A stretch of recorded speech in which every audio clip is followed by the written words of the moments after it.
Conquer the Noise is a podcast produced by Unconquered, an independent agency challenging brand perspective through redefined content. This podcast is dedicated to telling stories of outstanding ideas and people who have found their way amongst the chatter. I'm Jonathan Hansen, Chief Creative Officer at Unconquered, and I'm your host of Cultivating Purpose and Passion in Business. Today we're speaking with Rita Katona, Chief Brand and Innovation Officer at SoGoodSoYou. All right, Rita, thank you so much for coming on the show today. Really appreciate you taking the time. Before we dig in, I want to first say thank you for sending the juice packs to us and letting us sample. Usually guests don't do that for us, so it was just a really nice treat. And I will say they were fantastic. And then on top of that, I also want to send you a big congratulations on the recent investment you've had. Thank you. It's I think it's one of those big moments in any business lifespan when the idea of one is validated in some ways as you see other people interested. They really want to help support it. And then two, I think there's always those, I don't know if you were in this particular case, but sometimes you hit those plateaus in business where growth just needs a cash injection.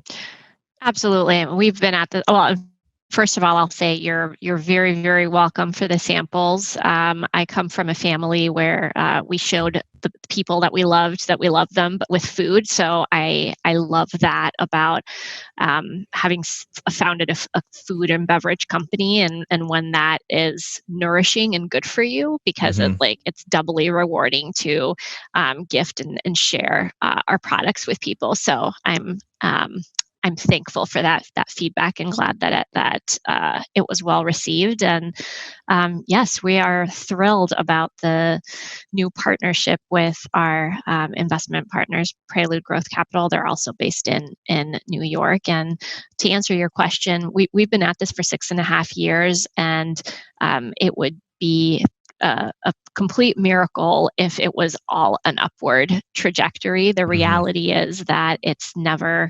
that straight line up and to the right. It's more of a zigzag line and plateaus, and sometimes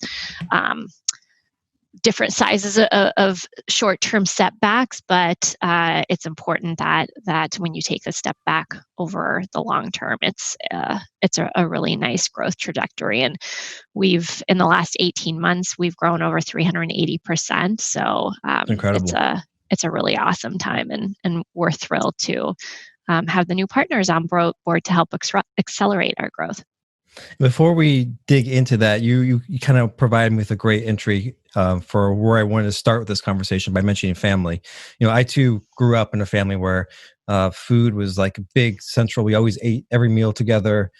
Sunday dinners were meant for all the family to get together, like relatives. Everyone came over. My mom cooked. Actually, my mom and I cooked.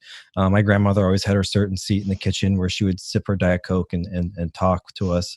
And I'm always fascinated with the backstories of entrepreneurs, people who invent things, to see how they got to those big pivotal points. And it already sounds like family is a big influence for you and the choices you've made.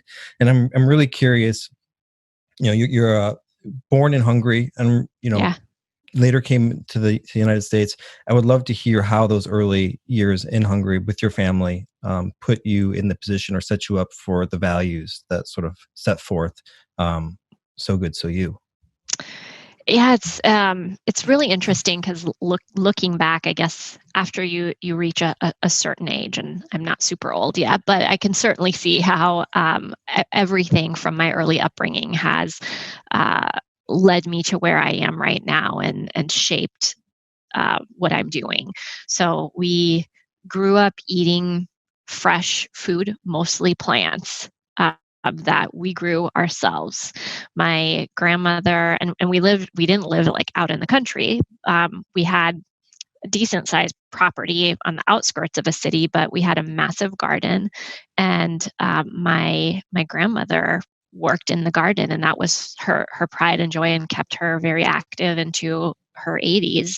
And so most of our meals were based on what was in season and what was growing in the garden. And I have really fond memories of going out to the garden in late summer, early fall, and just eating myself full of raspberries and ruining my appetite for dinner. And that was just really lovely.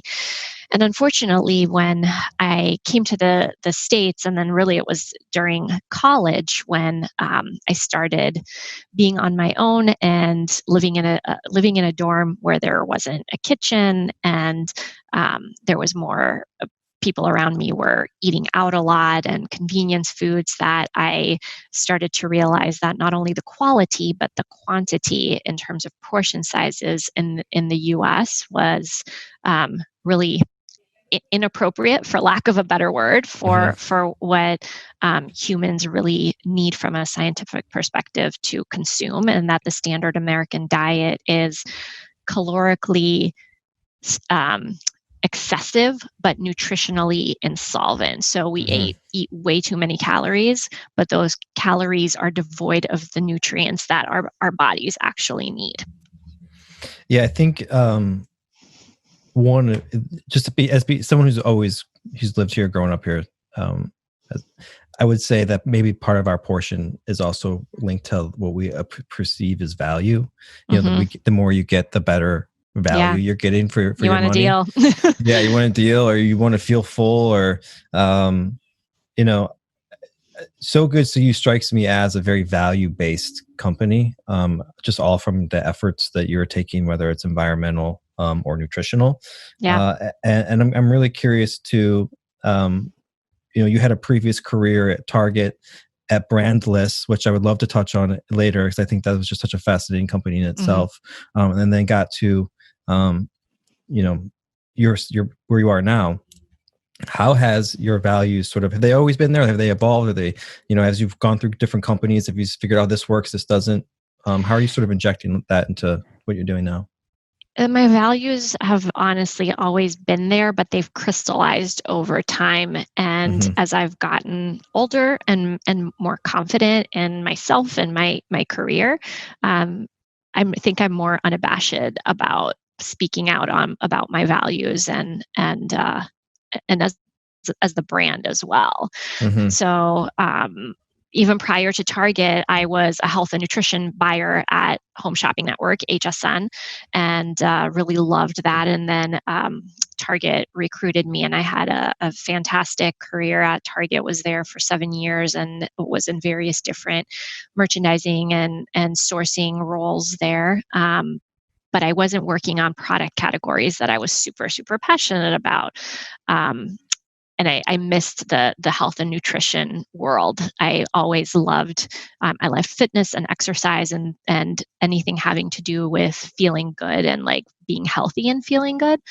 And so I got that part of satisfaction that I was seeking from other parts of my life. I went through yoga teacher training and started a vegetarian recipe blog. And so that was balancing out my corporate career. And so I was really excited to be able to take that step away and leap off the cliff and take on entrepreneurship along with my husband and start a company from scratch that really leveraged both my corporate experience and also was really true to our collective passions of supporting planet health and health of people. I have a quote from you that I'm going to read where you said, "We believe that every decision we make matters, and collectively we can make a positive impact on the health of our community and planet." And I'm curious to how has this viewpoint that every decision you make matters become integrated into business planning. You're 6 years in. Everything you do has a reaction, has a consequence. Which I think can make things feel really daunting and unrealistic. So I'm really curious to how you made all that happen. Yeah, and I think big problems like climate change, social justice are all very daunting, and oftentimes people, myself included, end up in a paralysis of not actually doing anything because it seems like the problem is so big and you feel like one little person and what can you do? But the reality is that all those small decisions, and when like thousands and millions of people are making those small decisions in a very intentional and thoughtful way, do make a difference. They do add up. And so everything that we do and how we communicate with our community is to reinforce that fact. From the early stages of our company, going right back to 7 years ago when we were sourcing our first bottle and we started making large 16-ounce juices. At that point, the absolute most sustainable single-use package that was available for juice was 100% recycled plastic. And that was what we've used from day one. And I was surprised to learn only a couple of years ago that other beverage companies weren't doing the same thing, that they were using virgin plastic, which is a little bit cheaper, but obviously exponentially different impact on the environment. And so that was something big that we did from the beginning. And then our biggest innovation for the planet to date was something that we launched earlier this year, which is a new bottle that we called the Better Bottle, which is an additive that gets added to the plastic at the time of extrusion and creates a bottle that will biodegrade at an accelerated rate in landfills, knowing that even if a bottle is recycled, 90% of the time, the US recycling system doesn't work and plastic ends up in a landfill 9 out of 10 times, which is like a fact that we should like pause and consider, because it was a really daunting fact when I learned it. And that's when we started to explore what can we do. And obviously, there's a lot of great work being done on new plant-based plastic materials that will eventually be ocean biodegradable. And I'm so excited for that. But that's a couple of years out from being commercially viable. And we did not want to just sit back and wait for that to happen. We wanted to continue to push the envelope. And even if it was an incremental change, it was something that would be meaningfully better. And so we transitioned all of our packaging to be this new Better Bottle. So regardless of whether a consumer recycles it or throws it in the trash, regardless of what happens, it's an infinitely better end-of-life result for that package. And that's one example, a meaningful example that we are super proud of.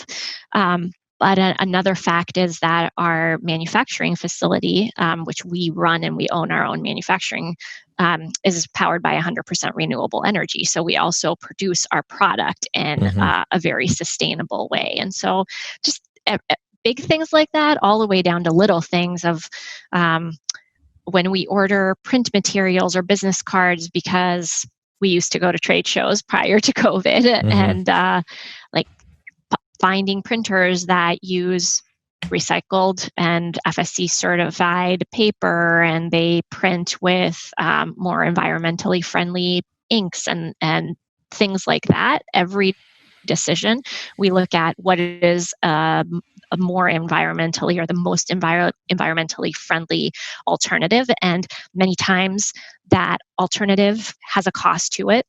It's not the cheapest alternative, but it is something that most if unless it's exponentially more expensive and makes it not viable or would increase our ultimate cost to the consumer. But most of the time, we've built that into our business model to be able to make those environmentally friendly decisions. And we used to have a couple of retail cafes in Minneapolis, which we've moved to a completely wholesale business. But one example there is straws.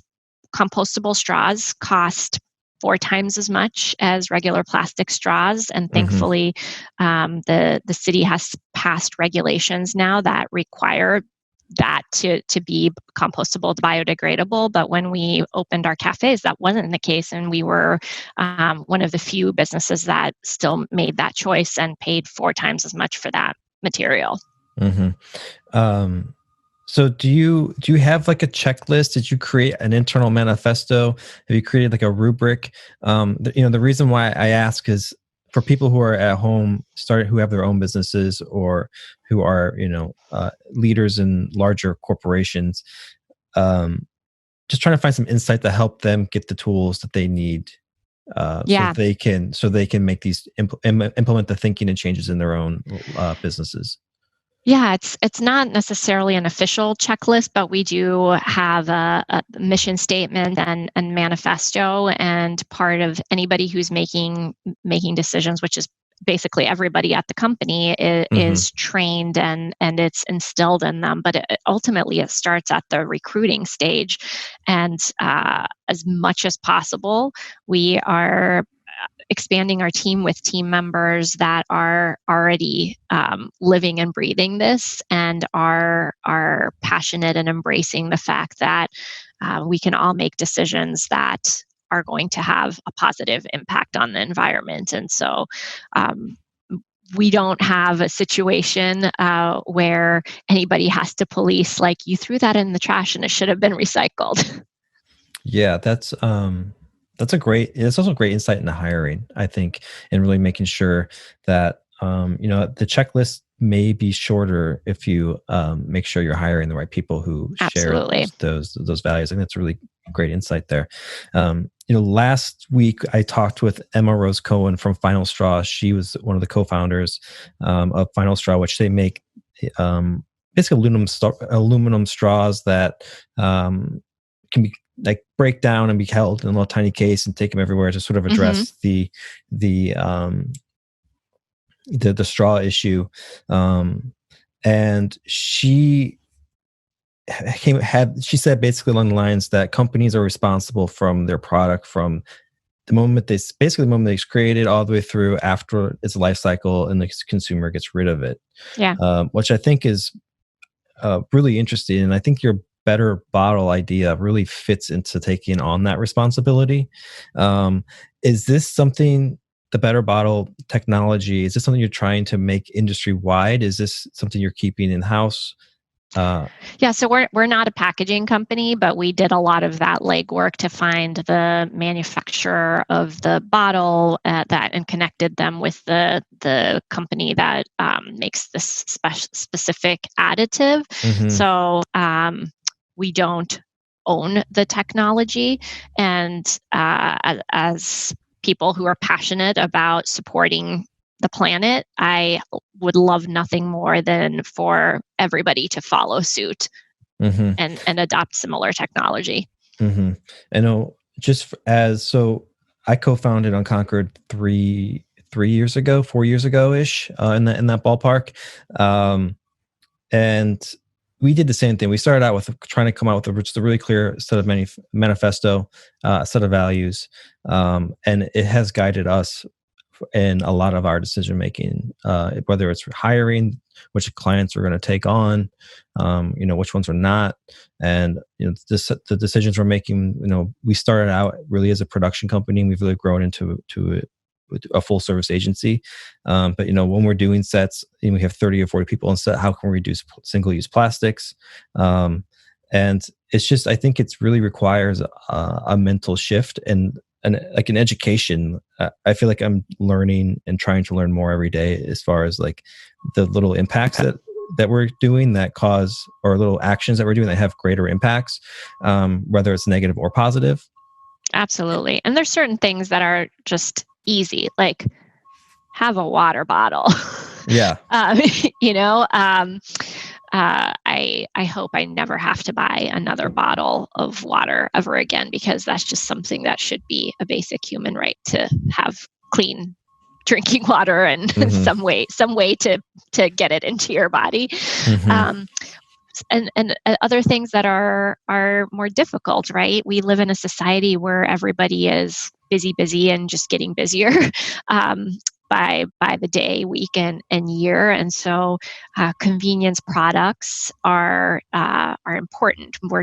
getting more and more products or shipped because e-commerce is booming even more and accelerated from people staying in and kind of limiting exposure with the pandemic happening. And so it's important to know the businesses that you're supporting, and make even those decisions. If you're ordering DoorDash, who are you ordering DoorDash from, and how are they packaging the products? Are they sending you 37 ketchup packets that you don't need every time you order from them? And is there are they using the most sustainable packaging that they can for that?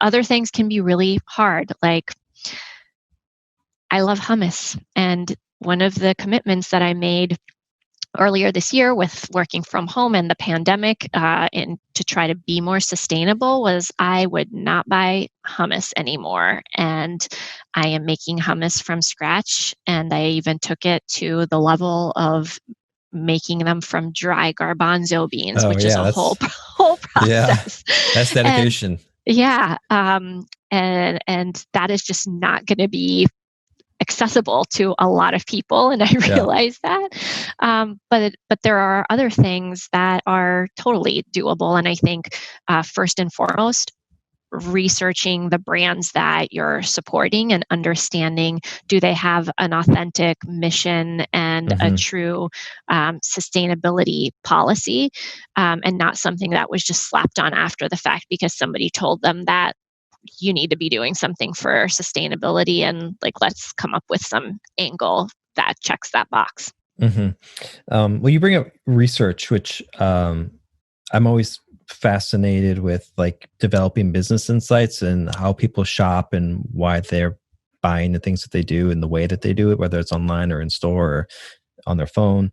I'm curious to how consumer research has played a role in your marketing and decision making over the last 6 years. Yeah. To be honest, I wish that it played a bigger role. We've been bootstrapping and a small, nimble startup for so long. However, at the same time, I can say that we've absolutely always had our finger on the pulse of the consumer and through our community, just not in the traditional way that a big CPG company might conduct consumer research. So we poll our community on a very frequent basis, just on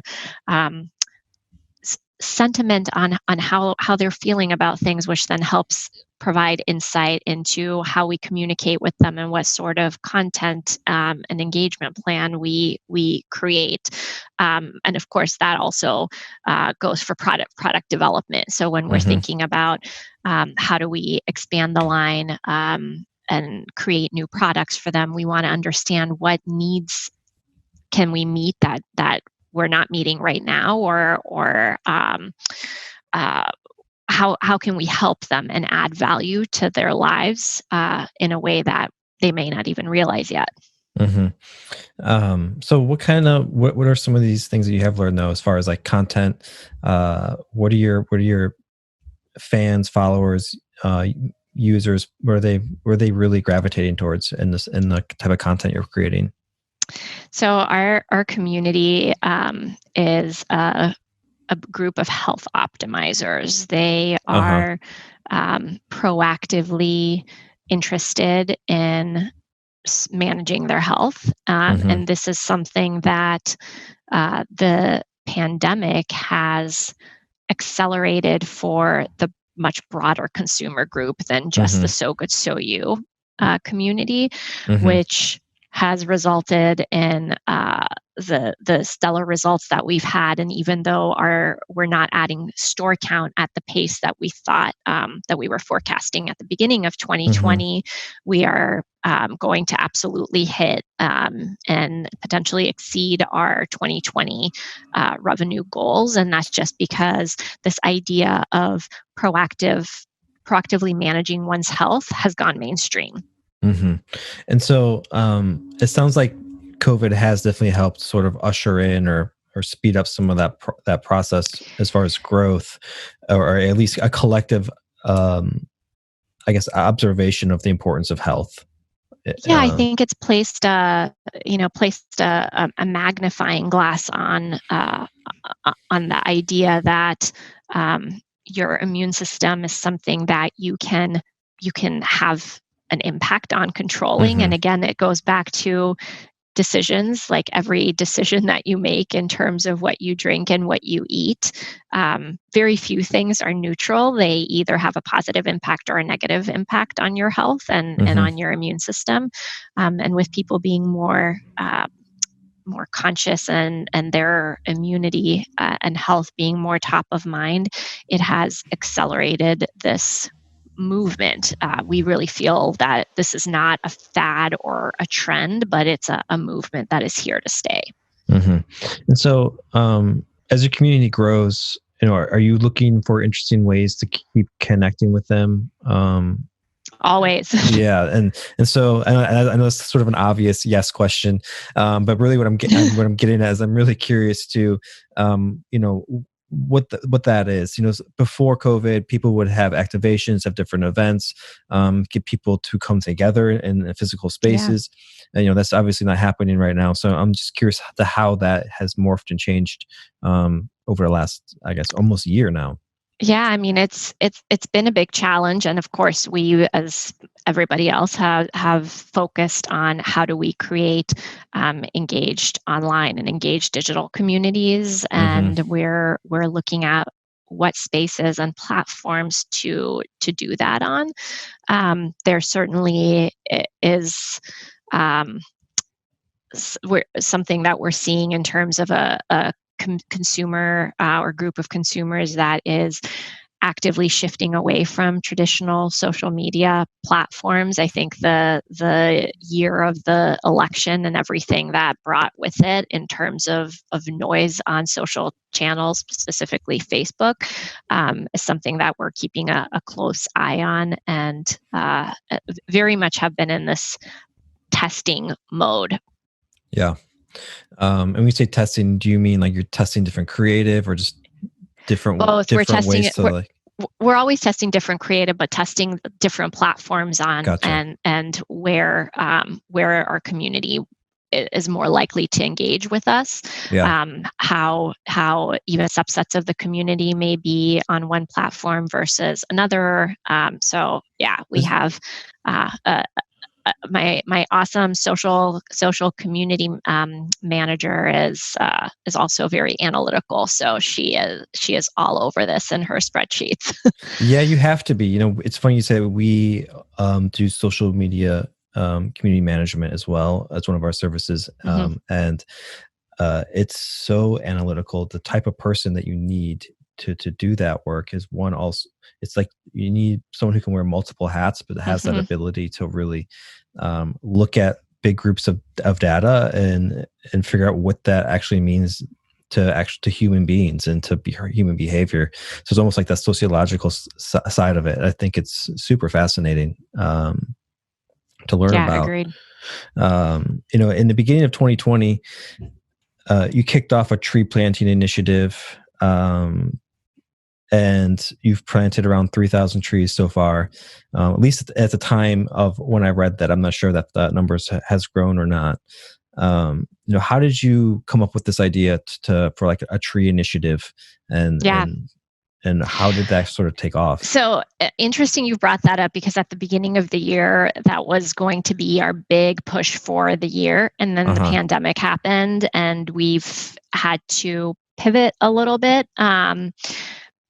Because you can only communicate so many messages at once. And so in prioritizing what was important to the community and what they were looking for from us, that fell away a little bit. And when we came back with strong sustainability messaging, we obviously had the huge story to tell about the Better Bottle launch. And so it was focused around that. But you very well or very, very likely to see some resurfacing of the Trees campaign, because that is something that we saw we're very excited about when the study came out that planting 1 trillion trees.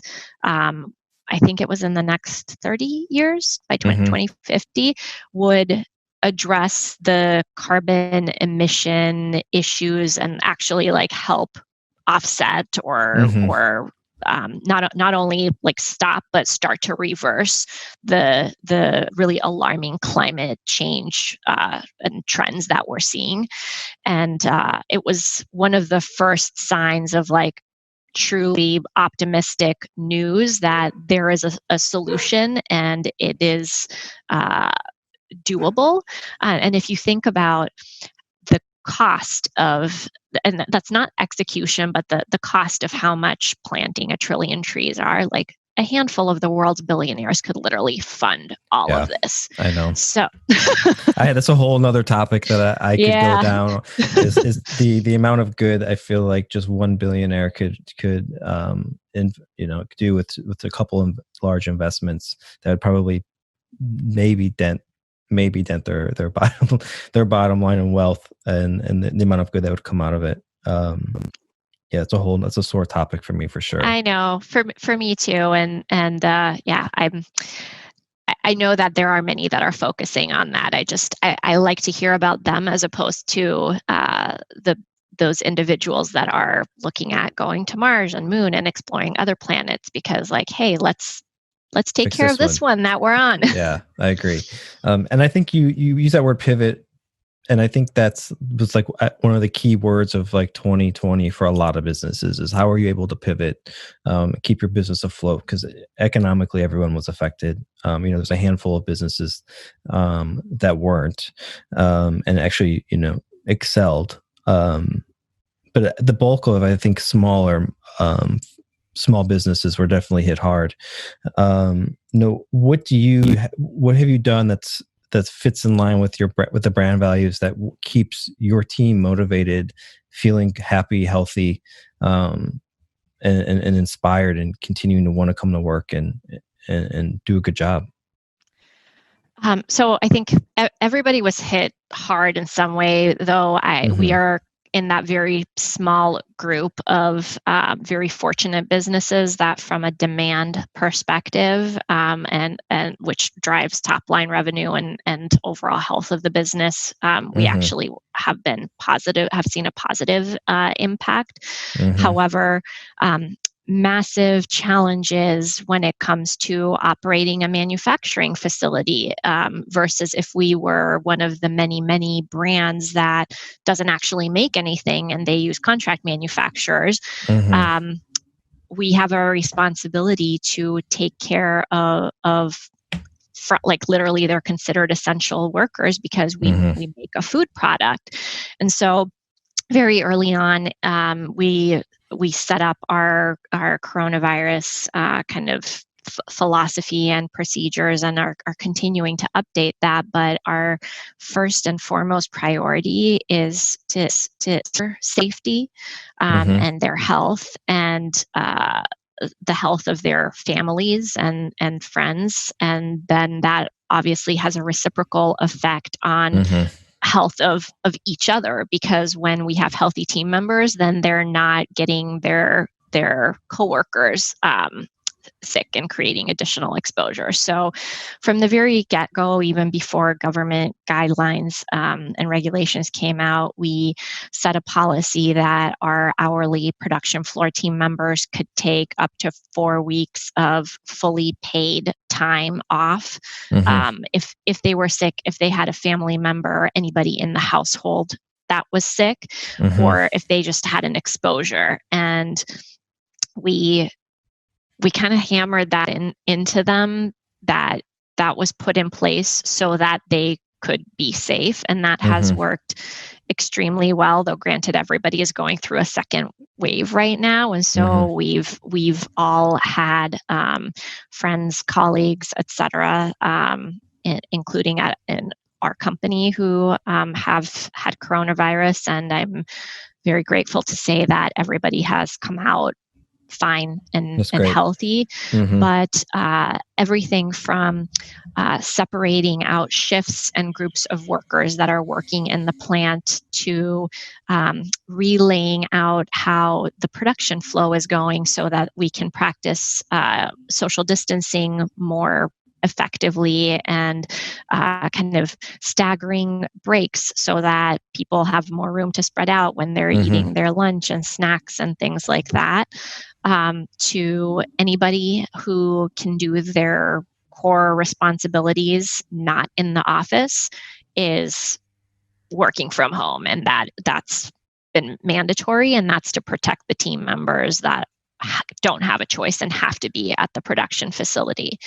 And I'm proud to say that we have such a phenomenal team that really is like an extended family to each other, that when there are disruptions or potential disruptions because there are team members that are out sick, whether it's coronavirus or just a potential exposure, it's everybody is available and willing to jump in and help one another out. I was really impressed reading through the benefits you offered your employees, the pay you give your factory workers, just in general. It really seemed like you have done a great job of connecting those core, again, going back to values and core brand values, of connecting that with who and how you're hiring and how you're treating your employees. For people who aren't familiar, for people who aren't at home, do you mind talking through some of that? Yeah, so our tagline is for the love of body and planet. And then like internally, we even reworded that a little bit to be about people and planet first. And sometimes that is people and planet ahead of profits. Because ultimately we feel very strongly that in the long run, having a philosophy and a view of people and planet first is the right decision for long-term longevity and profitability of a business. That will come second if you're making the right decisions. Yeah, people, planet, profits. I think there's a great, there's something in there I think that you could really work into, something that connect sustainability against all of those, because I think often sustainability is, and something we've talked a bit about on the show, is really aimed towards environmental sustainability. Yes. But how do you, there's much more to it. That how do you keep a sustainable workforce that's like you said, happy and healthy? How do you keep you have to keep your margins in the business, or else you're not going to be in business and be able to support your team. So I think it's a really interesting and important topic for people to be like, as leaders or business owners, to really be tuned into. We are super proud of our production. So our production line workers that are actually making the juice at our production facility. Our average tenure is 2.2 years, which typically the turnover in that industry is like a service industry where you're turning your workforce over 100% in a year, and that's very different from our reality. Yeah, then I couldn't imagine having to consistently hire and find new people every a whole workforce every year. And it's so taxing on the managers. Yeah. So I think it's really goes to show what a great management team that we have that supports their employees, that we have that type of tenure. And it really is something that's essential when you have a product that is a premium quality product. And we want every single person who works for the company to be empowered to make decisions if they see something that doesn't feel like it's right or it should be done that way, to speak up and feel that sense of ownership and being vested in the outcome. And we have that team, which is why they love coming to work, and they have dance parties in the kitchen, and it's really wonderful. Before we're getting close on time here, but as we wind down the conversation, I I would love just to hear if you do any sort of incentivizing programs for your employees, or if you really are investing in the training. How are you getting such success outside of providing great benefits and great pay and making sure that people are healthy? I'm curious, what's your training process like for that?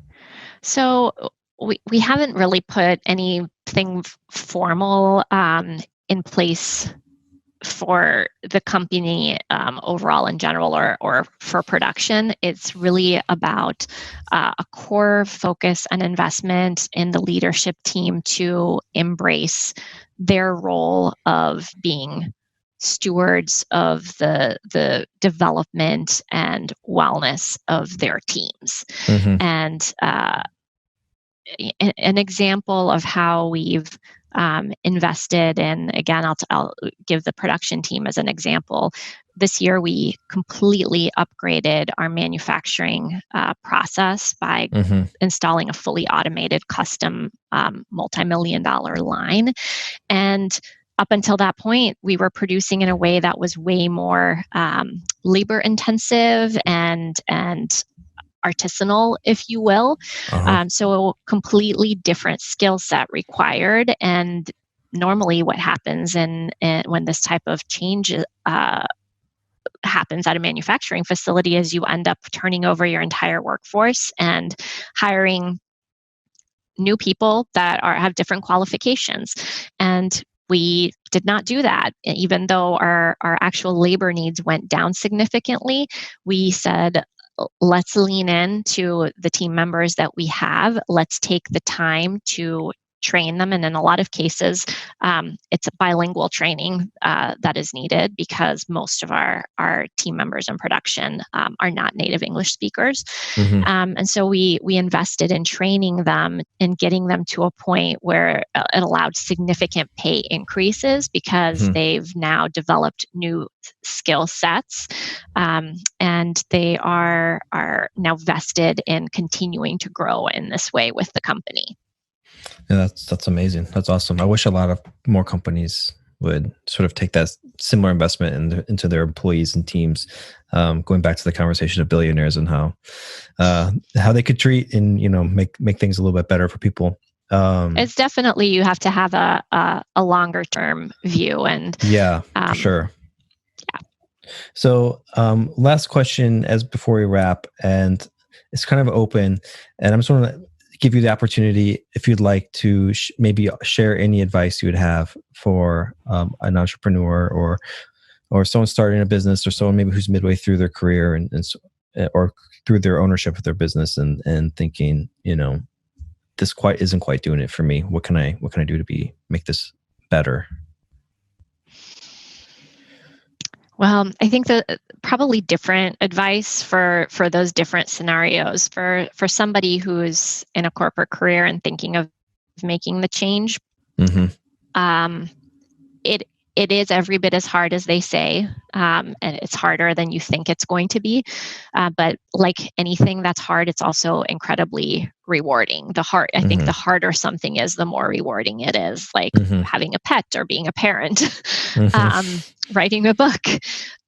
So the advice there would be, if it's something that you are so passionate about, and it can't be making money, it has to be something you're so passionate about that even if you don't make any money, you would still want to do it, or you will walk away saying, even though I didn't make any money, I feel really good about doing that, then you should do it. And if you have a good idea, as scary and hard as it is, take the leap, because the longer that you wait, those golden handcuffs get heavier and heavier, and it's harder to leave a career where your pay and benefits are at a rate, and maybe you have family independence later on in life.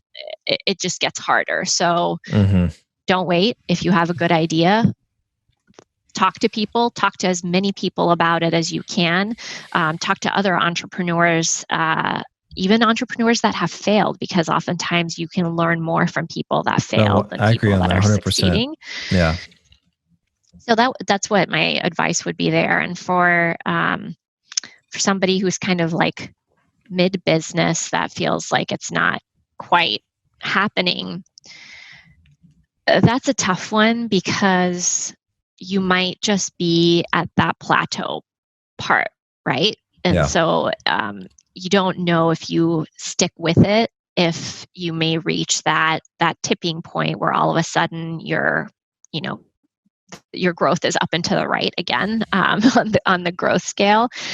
And so again, talking to advisors and mentors and really having a good feeling for the health and viability and the runway for your business. Mm-hmm. And then the other piece of it is also where is your sense of commitment and energy towards continuing that? Because starting a business can be really draining and at times soul crushing, at other times, again, extremely fulfilling and rewarding. Yeah. But the longer you're at it and the more ups and downs that you experience can really be tough. And so you constantly have to be checking in with yourself and evaluating like how much gas is left in your engine. And this is where it comes to, I'll get on my little soapbox because I've experienced it, but if you don't take care of yourself, you will burn out, and it's a real thing. And it's a lot harder to come back from burnout and get re-energized and re-engaged than to just like take care of yourself and spend that time and investing in yourself and making sure that you can stay on top of your game and give your all to your business and your employees and the community. Mm-hmm. Well, I think that was great advice. So thank you for all the knowledge and inspiration you've shared with our listeners today, Rita. I really appreciate the time, and I hope to speak with you soon. Thanks so much. My absolute pleasure. All right. Bye-bye. Take care. Thank you so much for listening today with our conversation with Rita. I really enjoyed it and found her super insightful and intelligent. Personally, her information on hiring and keeping your employees happy and engaged was super helpful, and I think any business could learn from that. I do want to note a correction. I referenced Final Straw in our conversation. The name of the brand is actually Final. For some reason, I just have Final Straw just etched in my brain. If you have any questions, comments, or want to be on the show, you can email me personally at the letter J@weareunconquered.co.